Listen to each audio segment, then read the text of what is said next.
Good afternoon everyone. চলে এসেছি আবারও একটা দুপুরের আয়োজন নিয়ে। চলুন দেখি আমার আজকে দুপুরের খাবারের আয়োজনে কী কী ছিল।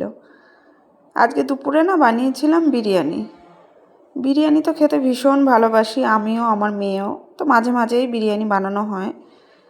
তো সারা বছর ধরে তো অনেক কিছুরই বিরিয়ানি বানাই, যেমন chicken biryani, mutton biryani, egg biryani, veg biryani, paneer দিয়ে বিরিয়ানি, মিক্স ভেজ বিরিয়ানি, যাই হোক অনেক রকম বিরিয়ানি তো সারা বছর ধরেই খাওয়া হয়।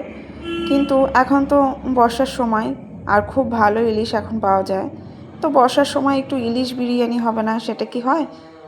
তো যথারীতি আজকে বানিয়েছিলাম ইলিশ বিরিয়ানি। সঙ্গে নিচ্ছি একটুখানি শসা। ইলিশ বিরিয়ানি আমি ভীষণ পছন্দ করি।